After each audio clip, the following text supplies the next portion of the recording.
get kicked off. My name is Oliver Bruce. I'm the host of the Micromobility podcast and conference. With Micromobility Industries, Micromobility Industries exists to supercharge the sort of the growth of the lightweight electric vehicles, the small electric vehicles that are sort of emerging all over the world. Just for folks who may not have much context on us or what that's about, we run a podcast, content, webinars like this, and also our premier events. So we have our Micromobility conference that we run in Amsterdam in June. Come and join us. It would be awesome to have you there. And then also in San Francisco in September or October this year. Excellent. Well, look, what we're going to be kicking off today is a conversation about the Micromobility Regulations in the shared space in 2023. And obviously this is a very popular topic with everything that's been happening in Paris in the last couple of months. And I think that's definitely going to be part of the conversation today. It has certainly proven to be a very hot topic. And actually we've had sort of record levels of interest in this particular webinar. So welcome. I'm looking forward to having you on.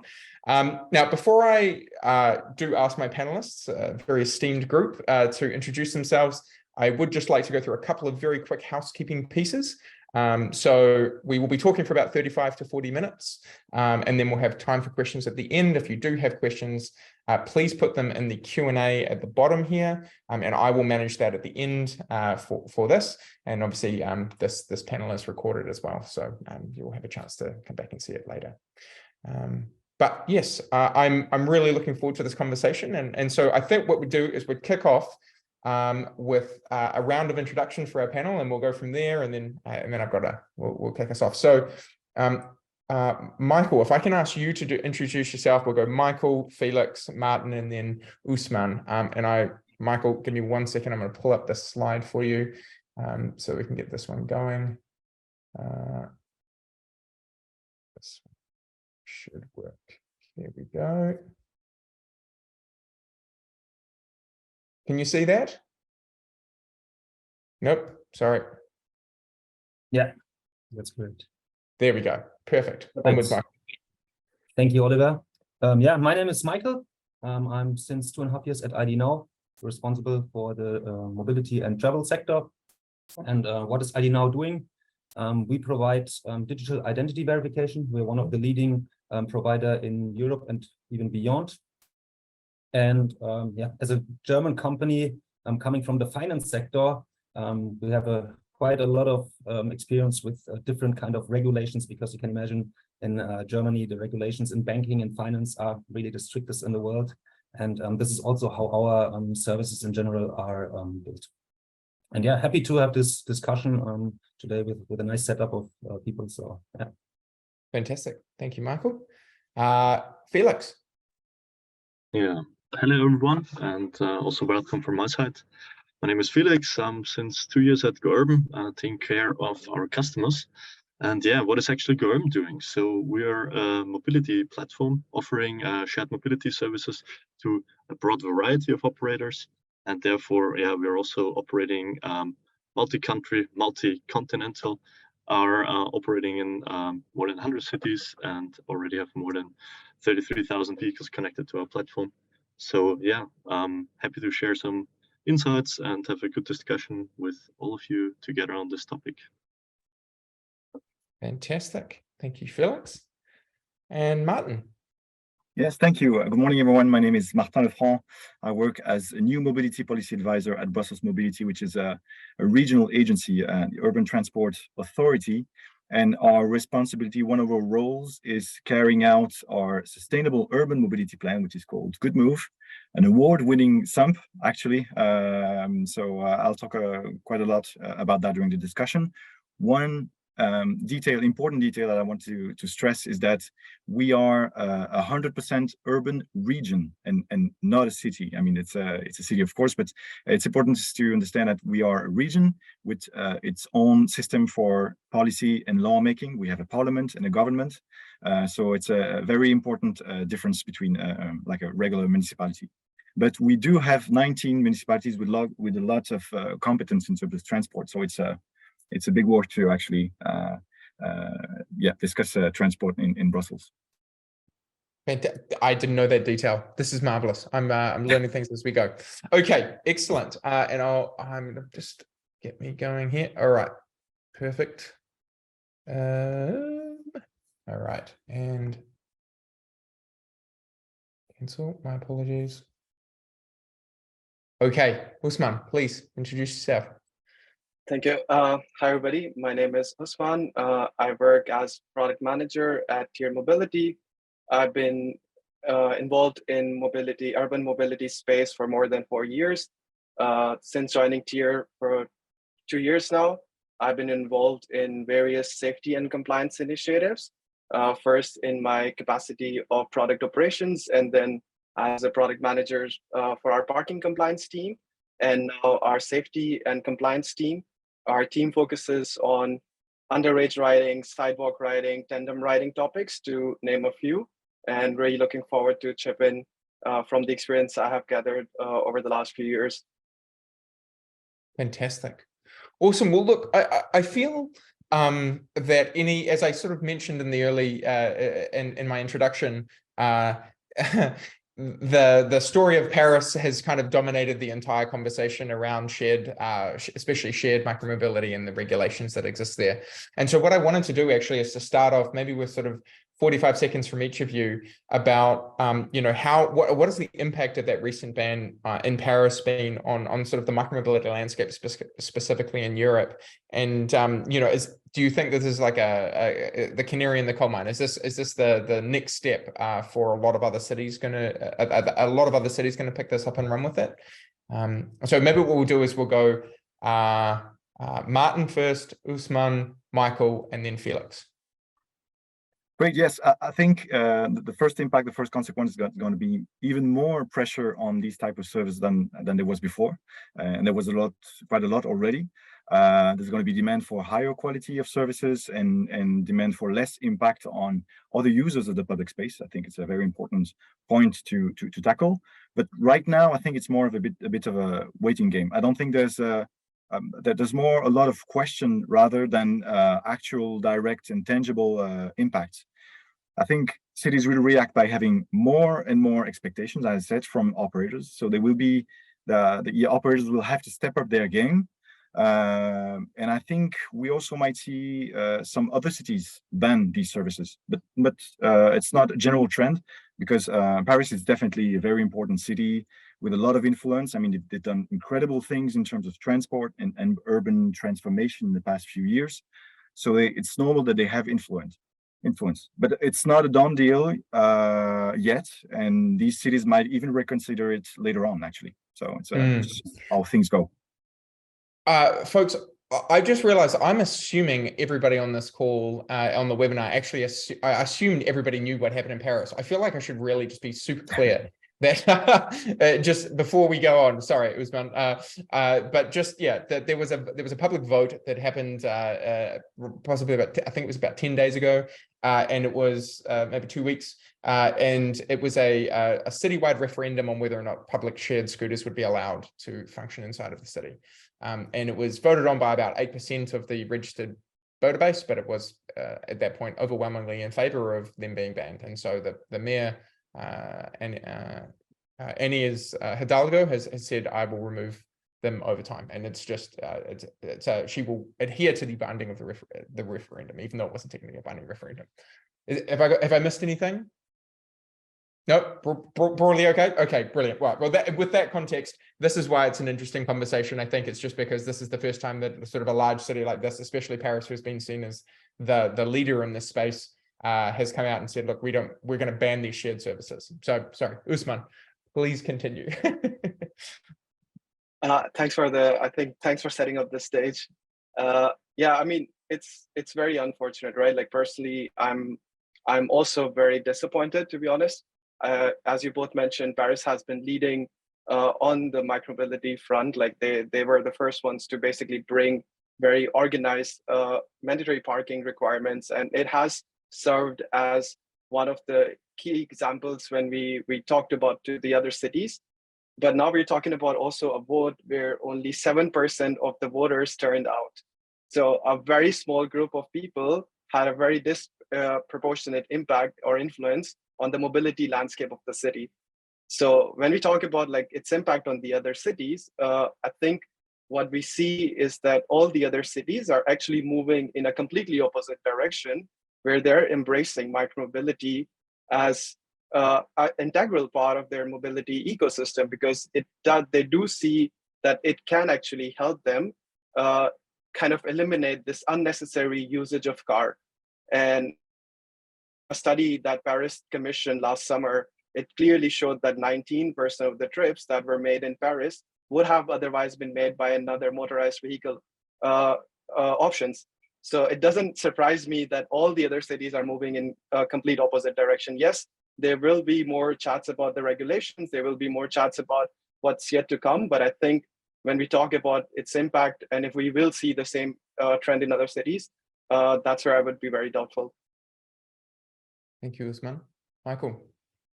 Yeah, I also think at the first view, it's definitely not a positive sign what has been shown in Paris, especially due to also the low participation in this voting.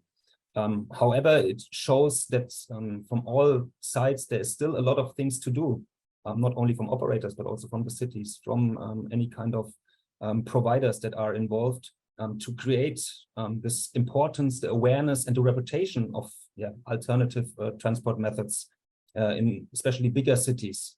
So if you want to see it positive, there's also a good chance to now invest more and have a bigger focus on these kind of topics to improve and develop these micromobility services in the future. Fantastic. Thank you, Michael. Felix.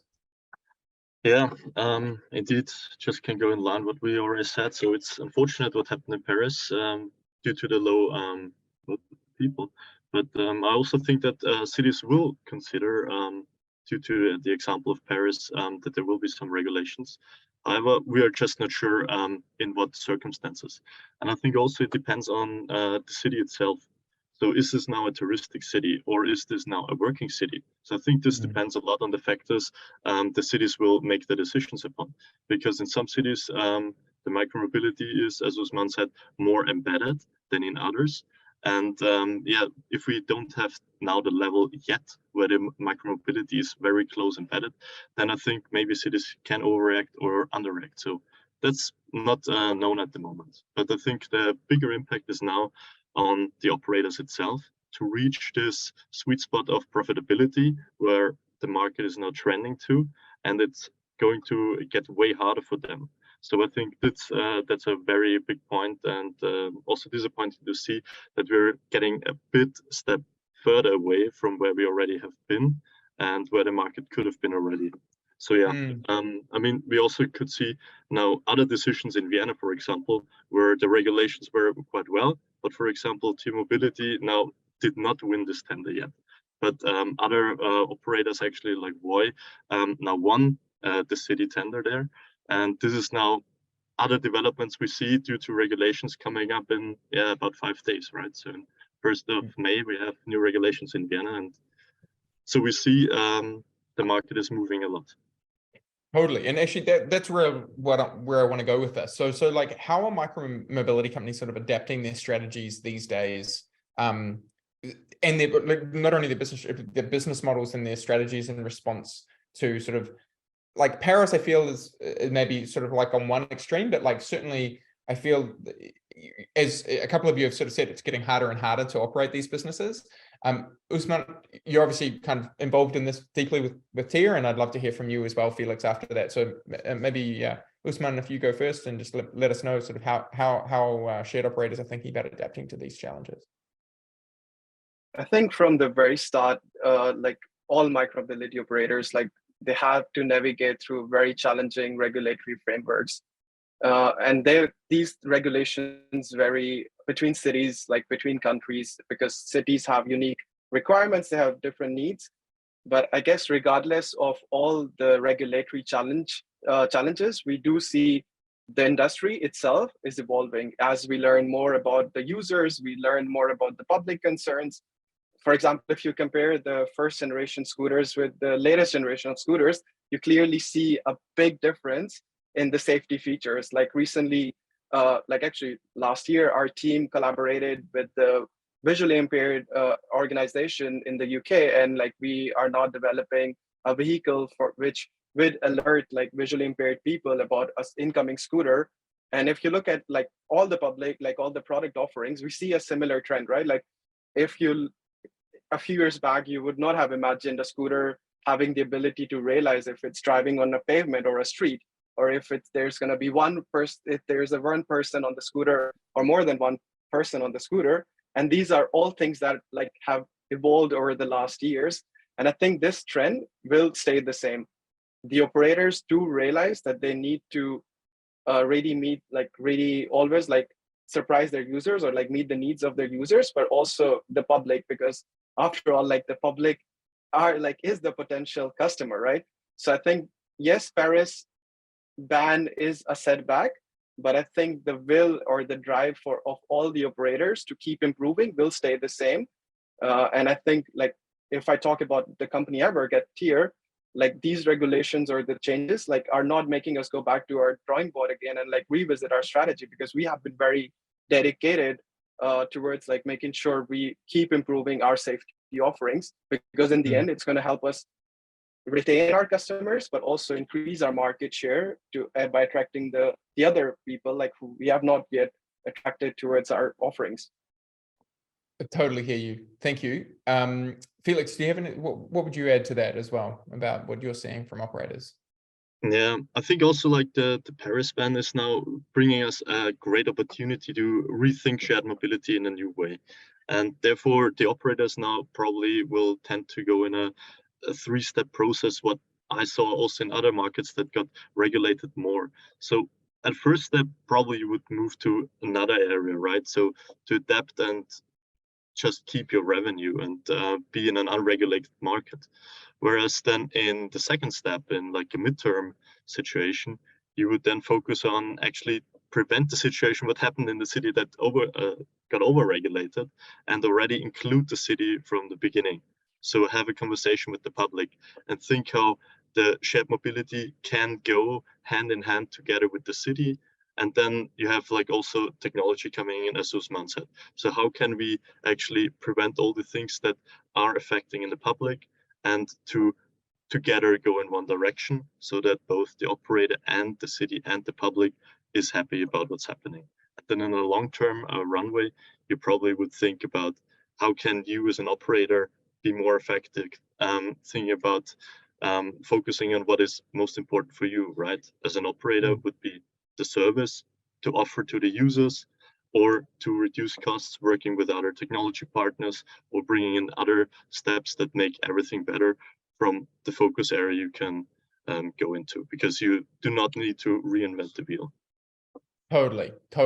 Actually, Felix, you're doing a very good job of putting us onto the next question, because this is exactly what I wanted to ask of Martin.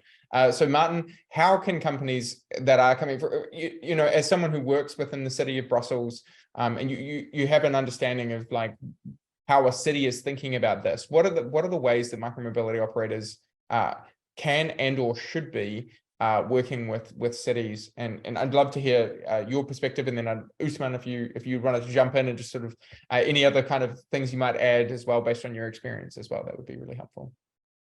Yeah, well, more and more collaboration is, of course, is key in this matter. I mean, I've been in touch already with shared micromobility providers in the past few years on a regular basis, but and I mean, I've learned quite a lot from them, but I think they've learned from us as well.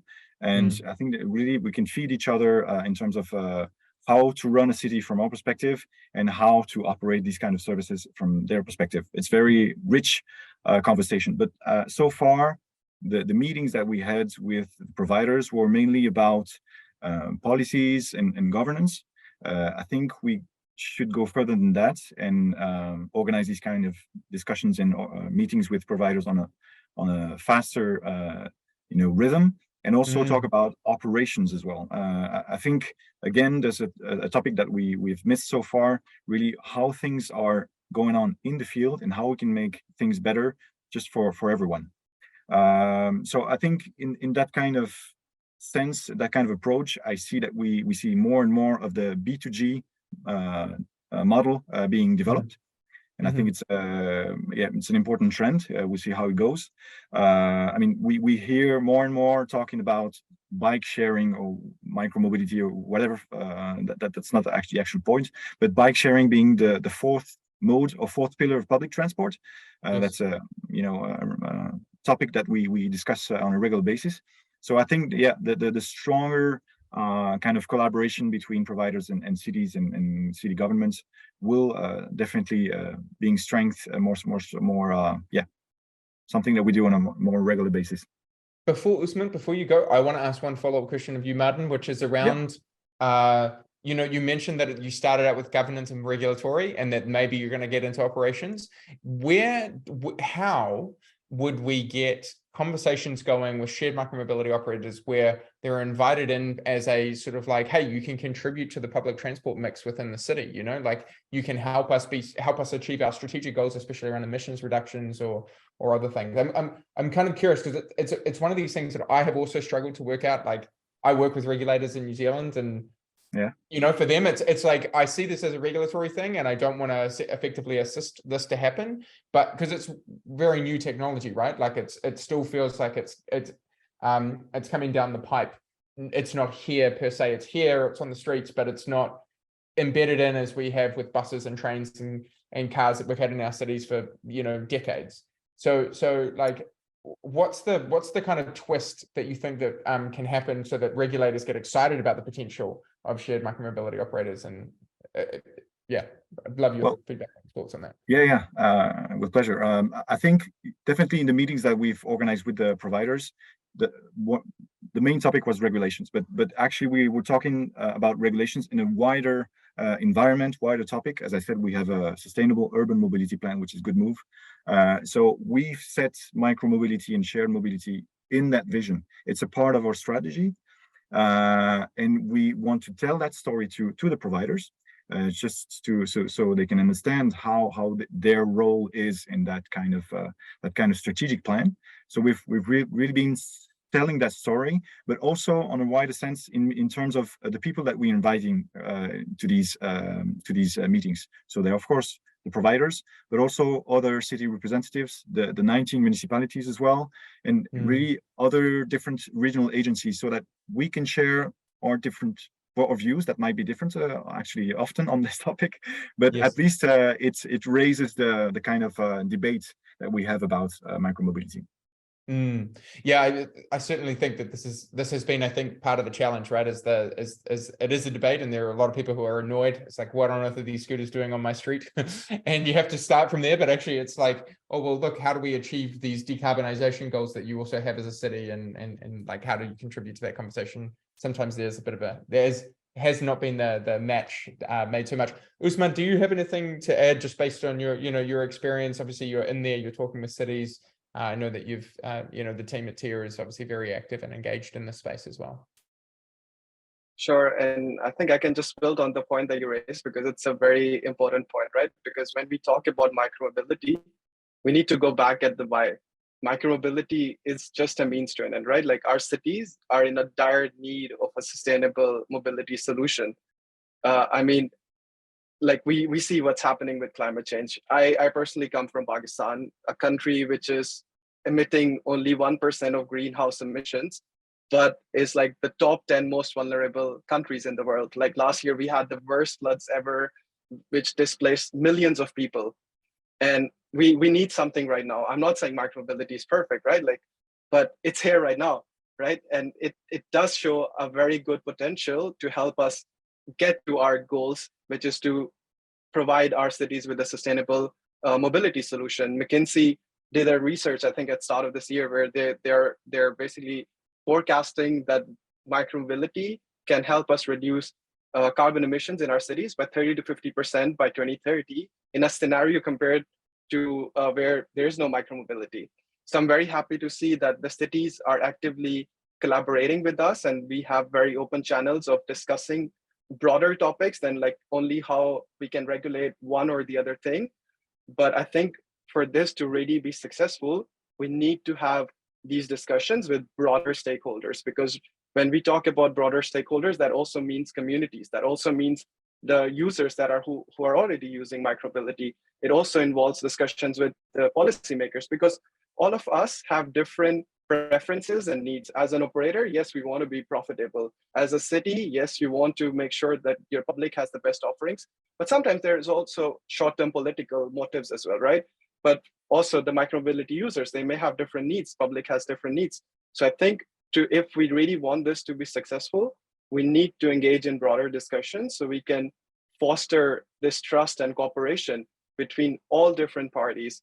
And that's the only way that we can actually make sure that micromobility can become a good and integral part of like the mobility solution that we offer.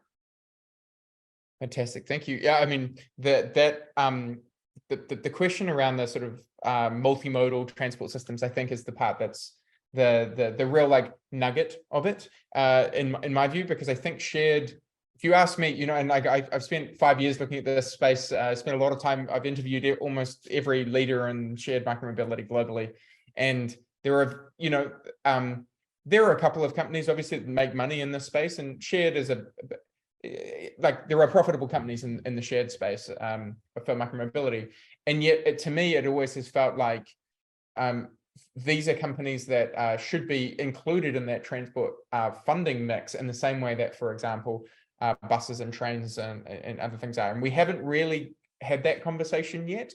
And I guess, you know, like, Martin, I'd love to hear from you, you know, what are the kind of, as we talk about the emissions and congestion concerns, which cities are doing this the best, in your view, about being able to integrate micromobility in and say, yeah, we really want to have this as part of the transport system, and we're going to make efforts into that space? What cities are doing that best? I think definitely a lot of Northern Europe cities, such as you know, Copenhagen, Oslo, Amsterdam, of course, have been leading the way in this kind of approach, and having really a broad approach in terms of how you know, multimodality and urban transport can be. But I mean, there's a lot of interesting cities, a lot of interesting things happening in smaller cities in France as well, and in Spain. I think there's I think it's a global trend. I mean, innovation happens in cities, and it's a global trend. We see interesting things happening everywhere.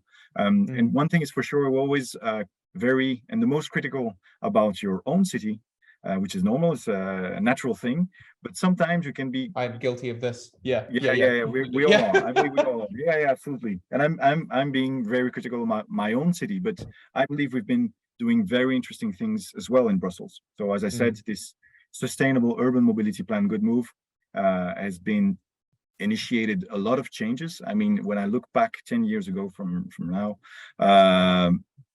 it's a whole different city. Totally. Could you give like a 45-second rundown of that, just for folks who, just to give a little bit of context about what that looks like? Yeah, well, I was born and raised here in Brussels, so I've seen the changes. I've not been working in transport since I was born, of course, but you know, I remember some things. We used to have viaducts in the city, all the way to the center almost, and these are gone. And one of the most iconic change in the city that happened in the past 3 or 4 years. There's a smaller ring, which used to be an urban road and still mainly remains such as an urban road, but we've dedicated a lot of space for, you know, walking and bicycle. So that's a very visible change that happened. But one of the policies that made the most change in the past 2 years is we call it in French the Ville Trans. It's a very catchy name. Unfortunately, in English, it's the 30 kilometers an hour city or something like that. Okay, doesn't quite roll off the tongue in the same way. Yeah. Basically, what it means is that 50 kilometers an hour used to be the norm for cars. Yes. And now, since 2 years ago, it's 30 kilometers an hour, which is the norm, and 50 the exception on just a few roads. And that has dramatic impact on just noise level. We've dropped 2 decibels, which doesn't sound like a lot, but it is a lot. In terms of road safety, there's been a lot of change. In terms of how, as a micromobility user, you interact with other modes of transport in traffic, in circulation, this has changed quite a bit. So that's a very interesting changes that happened in Brussels. Yes. The other part as well is I was in Brussels last year after Amsterdam, after the Micromobility Europe conference in Amsterdam, and I was really surprised. It's like there's quite a lot of, I mean, it is a very car-filled city compared to coming, if you come from Amsterdam, it's like, whoa, it's a bit of a shock to the system. But there were, some beautiful areas where it was there were lots of micromobility lanes that you could just follow, and it does really make for a better city in that regard as well. I do want to follow up as well, because I know that there's elements around technology as much as infrastructure that can really help with improving the experience for users within a city. And Michael, obviously you can, with ID Now, I know that you've been doing a lot of work with operators in the cities to help make these services run better. I'd love to just sort of hear from you and then from Felix as well about sort of what measures or technology can micromobility providers implement to improve the user, both compliance with regulations, but also ensure like responsible use of systems as well. Because I think that's one of the big areas that from the outside, folks certainly criticize the industry for. So would love your feedback there. Yeah, I mean, this is definitely the topic where ID Now supports many companies, not only in mobility, but also in other industries, to give a little bit of responsibility, also grant this responsibility to the user. Because at the end, there need to be certain rules in place and a certain behavior, a certain qualification to make use of certain services, especially in the mobility sector. So it's about an age verification, it's about having maybe a driver license for mopeds or cars. And these information need to be gathered responsively, also with looking at data protection, security, and other regulations. And since these regulations also change and develop, it's very important to have providers that have flexible solutions that can react to different scenarios, to different countries and different cities, in many cases at the same time, because international operators, they need to take care on different regulations at the same time. And again, these are changing, and therefore maximum flexibility, but also being able to customize these solutions is one of the key success factors that need to be taken in consideration. Fantastic, thank you. The part around the driver's license, I was kind of surprised that a lot of cities around Europe require a driver's license or an age verification. Certainly in New Zealand, I think you just do have to do a like you enter your age, but they don't do any sort of ID verification. But I can imagine that also encourages more responsible use of these shared vehicles as well. If you know that they're directly tied to your ID, it's hard to go around and be as crazy if you can't create a fake account. But Felix, any thoughts from you as well? Yeah, I mean, basically what Michael said, right? So a lot of things is about knowing the customer and integrating this properly in the user experience so that it's really adapting to it. Because what we also see, if you over-regulate it and make it too complicated, then there is just no need of it, and people tend to not use the micromobility what we actually want. So we want to have less cars in the city and enforce and make this even better. So like a seamless integration of all these services and having a nice user experience, that's like, I think, the alpha and omega of the whole thing. And also besides that of regulations, I would say making it accessible for the cities, right? So you not just have knowing about the customer, where you have to be responsible about the data, but you also have to think about what the city wants. And there you have regulations such as speed limits or geofencing, or I don't know, real-time tracking of the vehicle. And is it properly at the same time in the same speed? So we added then, in this case, not for micromobility, but for cars, for example, where operators wanted to know the speed of the vehicles so that in certain areas, the vehicle is not going too fast, right?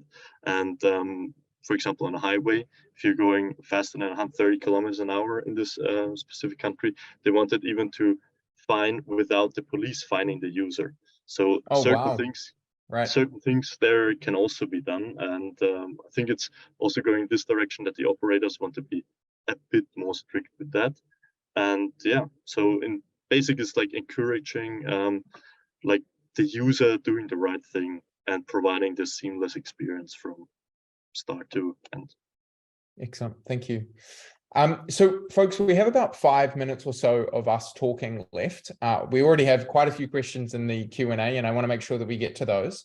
So what I'm going to ask our esteemed panel to do is I want to end on one question, and I want each of you to take about 60 seconds or so, maybe 75 seconds to answer this. But it's, as the micromobility industry continues to evolve, what are the kind of key trends and developments that you think will shape the regulatory landscape for the coming year? So what are the things that you think are coming down the pipe that are going to shape this the conversation and what the regulations are going to look like? And maybe we'll start with you, Martin, and then we'll go Michael, Felix, and then Usman.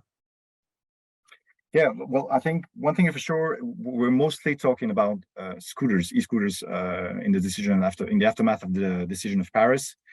So I think there should be a more discussion and more discussion of the form factor in terms of micromobility. Okay, is it a decision? Is it a specific height of that vehicle, or are we talking about micromobility in a wider sense? I think that there should be some room, and that's what we're working on in our current revision of the regulations. That let's create some new spaces for different form factors in terms of micromobility. So that's one thing. I think it's going to be more and more kind of hybrid models. I mean, hybrid models in terms of whether it's free floating or dedicated parking zones or station-based. I think the good old station-based model is not dead yet. I mean, we see incredible success in Paris for the Vélib services. So I think there's going to be some combinations of the different kind of models, but also in terms of business models. Here we're mainly talking, I believe, into the B2C model, but there's definitely growth in the B2G2C model. Yes. Again, this kind of hybrid way of working.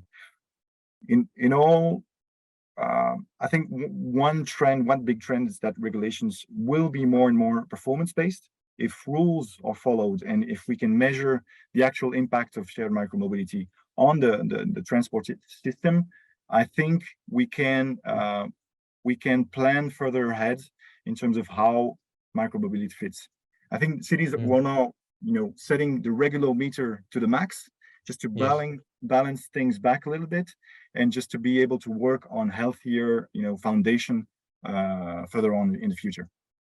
Fantastic, thank you, Michael. Yeah, definitely also the number of people and inhabitants will rise, especially in the bigger cities, and therefore, yeah, micromobility will be even a more important, take a more important part in the future to handle all these volumes and create more creative transport methods and ways to handle it. And yeah, as Martin said, also regulations will rise to have this organized, and therefore, yeah, again, what we mentioned before, collaborating all together from different angles, from different point of views, in a more organized way, more regular, more putting all together on one table to discuss the different needs and find creative solutions with also technical companies will be the key to handle it and to develop it and to balance this out, especially also from the user side, because it makes no sense to have a lot of regulations in place and at the end the user says, oh, this is too complicated and this is not totally. So we have to always balance these out, what the user wants, what the city wants, and what we as provider, as operator can do to support this way of moving forward. Fantastic, thank you, Michael. Felix. Yeah, I also believe we're not at the end of the e-scooter regulation, to be fair. So I think there's still some room for the cities to go forward, unfortunately. But yeah, so this will be for sure one of the trends that is upcoming, but also the data sharing privacy topic, because we already collect a lot of data from the users, not just about driving licenses or IDs, but also home address or billing address and so on and so forth. So this is for sure a topic which is going to be more prominent in the future. And another thing would be the cities embracing more on the multimodal integrations. For example, we see it in some cities that you have this annual pass and you want to have all these multimodal sharing operators working together, that this annual pass is overlapping here and there. And I think this is just becoming more. So like a buzzword would also be single sign-on, which you see across the market, where a lot of these operators then try to be compliant with one source. Yeah, but I think one topic what we didn't cover at all was the insurance topic.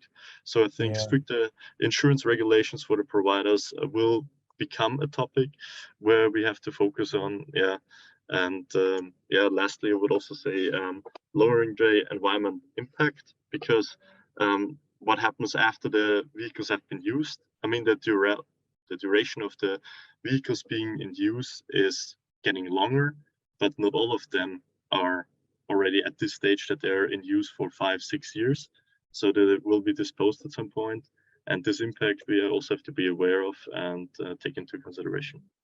Thank you. Cheers, Felix. Usman. Yeah, I think the trend about the willingness of people to use micromobility, I think this is a very consistent one, and building on the growth trajectory that we have already seen, I think this will keep increasing.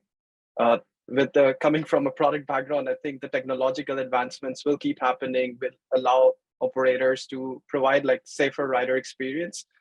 And I think due to the nature of the regulations, I think this is where there's a lot of uncertainty. Like a personal wish that I definitely have is that we try to create clear and consistent regulatory framework for micromobility, and not just focus on micromobility as an individual entity, but as a part of a broader ecosystem, and how this need of people to move from A to B and their different use cases can be catered with it. And I think when it comes to regulation, we really need to make sure that we create an inclusive framework to define the regulations. Because I mean, like again, like from the product background, we test a lot of assumptions, and I can tell you most of the times they royally fail. And it's same with regulations as well, right? Like we need to keep an iterative approach where we as a group define the regulations, test it. Sometimes they will work, most of the times they might not work. So that we need to keep this as an iterative process. And I think only through that, like we will be able to create a better cities for our citizens and provide them with the sustainable mode of transport to move from A to B. Fantastic. Excellent. All right. Thank you so much, everyone, for your contribution. So look, I'm just going through here. I've got quite a few questions. So I'm going to put this one, I'm going to start off with a question from Roy, which is, please discuss how the industry anticipates working with the Consumer Product Safety Commission and the National Transport Safety Board. So these are both, this is in the US, though I imagine it would be, relevant as well for the EU. As many of the vehicles, in particular microcars and high quality scooters, do not fit clearly into a regulatory framework. And how do you think that will impact, how will the ability of private owners in the US to purchase what are clearly vehicles that operate on the streets affect the plans of fleet operators to launch operations and influence local and state laws? Is there anybody here who'd like to take that one?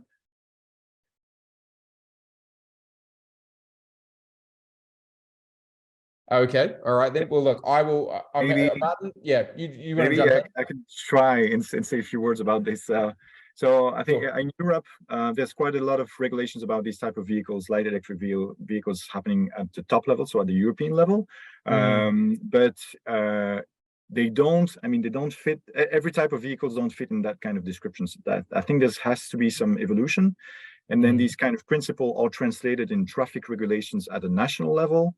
And then there's one step further at the regional level where we have some competence as well. So I think what's going on is that there's a change of approach and really considering the actual relevant factor in how to regulate these type of vehicle, which is kinetic energy. So speed and weight of vehicles have to be more considered when these type of regulations, instead of trying to anticipate the form factor.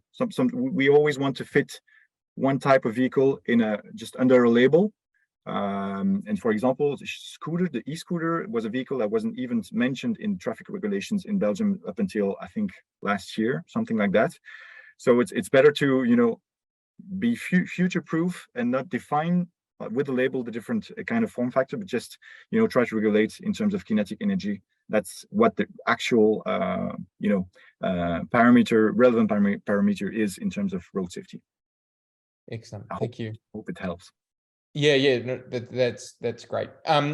There's a question here from Holger, which is, can we please separate the Paris discussion from privately owned micromobility? I'm convinced that even the city of Paris in particular supports micromobility. It appears difficult to allocate responsibility to individuals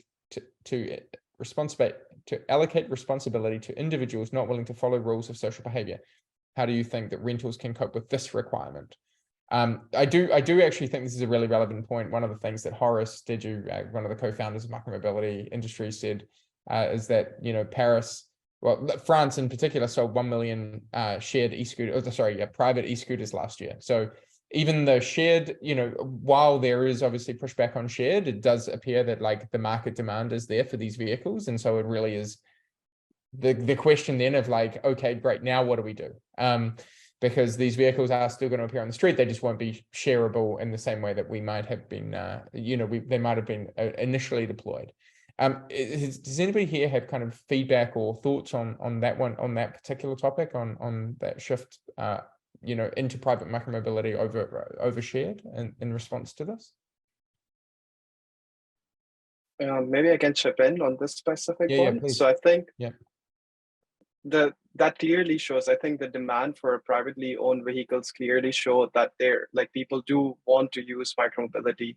And in case of Paris, for example, it is a setback, right? Because the thing that shared micromobility operators were providing was they're consistent, like they have certain safety and compliance feature, which would have made like some of the things avoidable. But like when we take the shared mobility operators away, what's going to happen is that we will have an increased number of people going towards a private ownership of micromobility. So all the concerns that were being raised, it doesn't mean they're going to go away, because they're just going to be moved towards a different use case.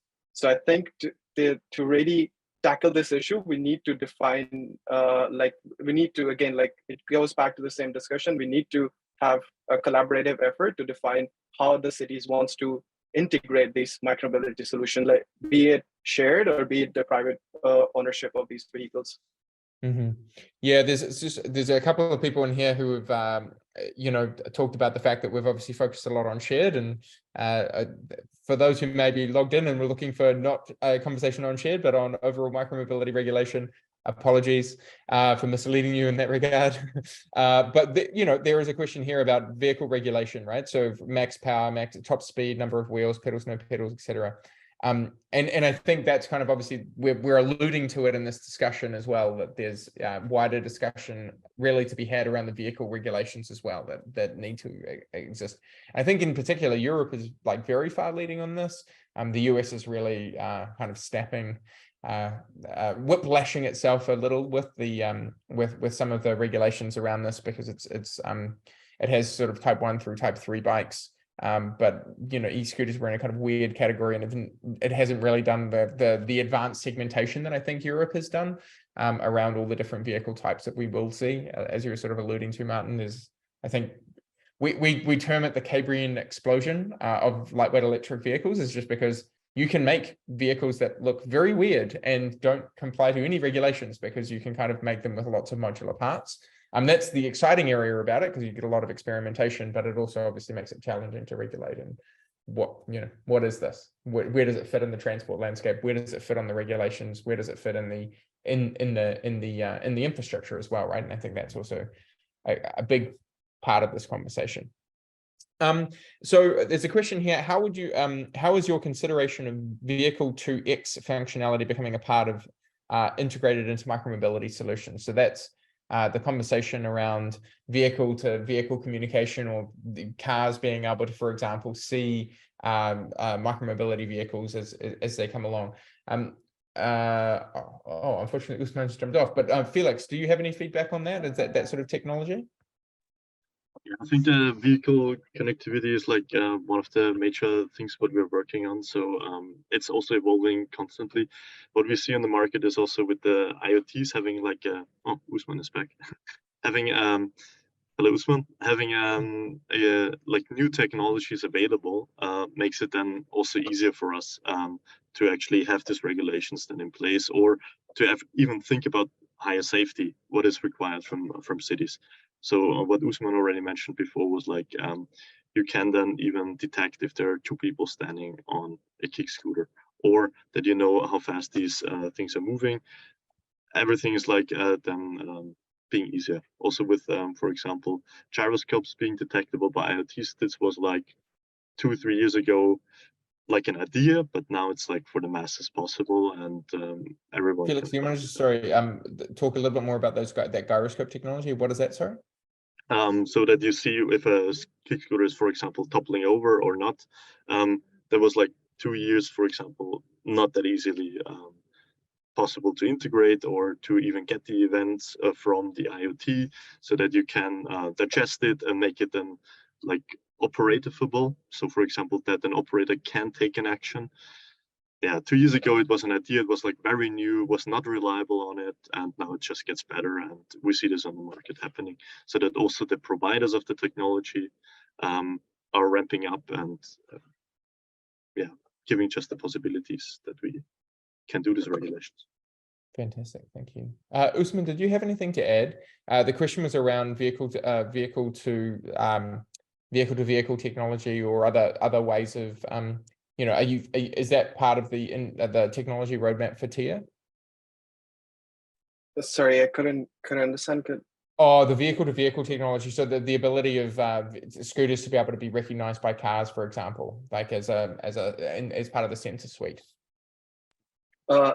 Surely. So our research team has been making some very huge stride forward on bringing this technology actually available to masses. So for example, vehicle being able to detect if it was involved in an accident or a crash, or vehicle actively detecting if there are some pedestrians on the way. So we are essentially talking about like bringing the ADAS technology that's been available on cars on the scooters. Of course, this still needs more research and still more advancements, but I think we already have very good working prototypes, and more like I think in a few months or so time, available also for mass rollouts as well.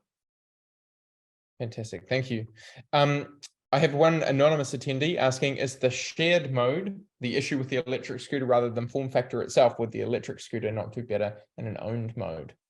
And obviously I've got a couple of shared operators or a bunch of people in the shared team.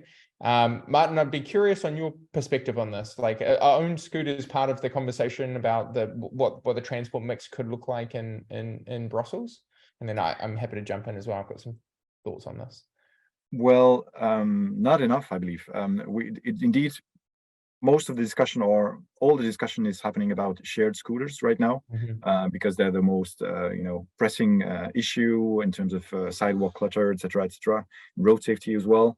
One thing has been interesting to see is that recently we realized that scooters had now reached 1.2% of mode share in the global transport mix in Brussels.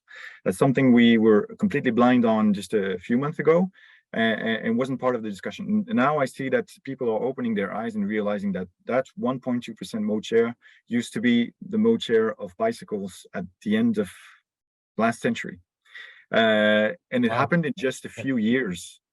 Basically 5 years ago, there was 0 trips made by scooters. And now, if we consider shared scooters only, we're 50 million trips a year, something like that.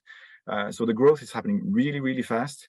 And so discussion happens only on shared scooters, but we have to include, privately owned scooters as well in discussion, because they're selling fast, not as fast as in France, even though we don't have numbers about selling volumes of scooters in Belgium, but we see more and more of these in the city. And I used to have one that I used a lot in combination with public transport. I used to step in the tram or the metro or the train with my scooter, and so the potential is huge. So we have to focus more on privately owned model as well, and see how it fits again in this kind of multimodal urban transport system and approach. Thank you. Yeah, I mean, certainly as well, for folks who just have a little bit more context on that as well. So yeah, France has seen Last year actually had the first downturn in private scooter ownership, like private scooter sales, but had been growing at about 50% year on year for the last 6-7 years, and we're doing over 1 million units a year. It's one of the largest markets globally for private scooters, but it's also one of the things that talking to regulators around the world, as I do for the podcast, it just hasn't been. We don't have a way to collect the data on it. They don't go through bike trackers that we would typically use. Oftentimes this data, it's not public, they're not public trips. And these things they don't even have like mileage runners. They don't have mileage on them, and they're not going in for checks. So you can't work out what the VKT or the VMT is on these vehicles. And so it is a sort of an area of transport that's completely blind for a lot of regulators. They just don't have any understanding of what that potentially looks like. And that's the same with e-bikes as well, by the way, like private e-bikes. Privately owned e-bikes, we also don't have much visibility over. And it's an area that I think a lot of people are thinking about and trying to work out how to better capture that data, because it needs to feed in, I think, to, Martin, for people like yourself and your colleagues, it's, I think, really useful data if we could get it for you, it's just like, hey, this, actually, as it turns out, you're already a really advanced micromobility city. You just had no idea. That's the dream, I think, and certainly when we look at Paris, I think that's the thing that we're expecting to see, is that the shared, obviously has been constrained, but there's still obviously going to be a lot of private use in the space as well. Okay. Andrew has asked, we saw great collaboration between DOT, Lime, TIA ahead of Paris. What are the views on the need for further ecosystem collaboration on the topics of safety, sharing of knowledge and resources to be able to deliver safety features at scale to support scale? Usman, do you have any thoughts or feedback on that? I think going back to the points that I think all of us raised earlier, that collaboration needs to happen across the board, and it also with other operators. I think there already has been an initiative where more operators are now joining forces to kind of like consult the regulators on what could be brought in. And I think this is just the start, right? Like, so it doesn't need to be just from the operators, but also from the other communities or the groups as well. So yes, like I think collaboration is the only way forward. Like we can go fast when we're alone, but if we really need to go far, we need to go together. Yeah, I mean, I am very curious how that dynamic has worked in an industry that has traditionally been quite competitive. That is a dynamic that I've watched between, and I say this, we tried to set up an industry body at Micromobility Industries between like Lime and Bird and Spin and the American operators.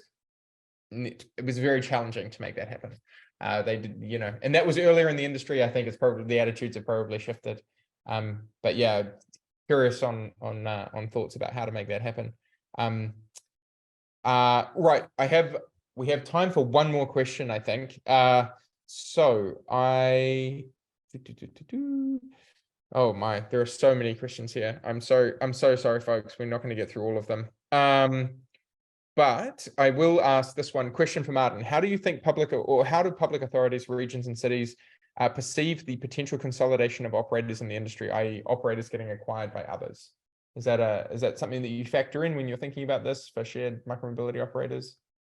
Yes, we had to consider that indeed, because right now the shared micromobility regulations are still an open market. So as long as you comply to a few conditions, any providers can have a license, can get a license. We're working on the revision of that regulations. It's been a very long process, as I said. As a region, changing a law takes a huge amount of time and energy, rather than just a municipal decision or a city level decision. So it's been a very long process. We're reaching the end of that. But during that conversation, during that process, of course, there was a lot of discussion about how can we limit the amount of licenses, limit the amount of vehicles.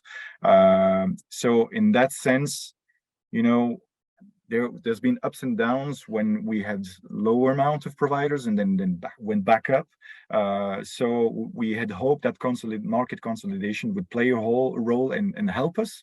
But right now we've never had that many providers at the same time. There's 8 shared scooter providers in Brussels right now.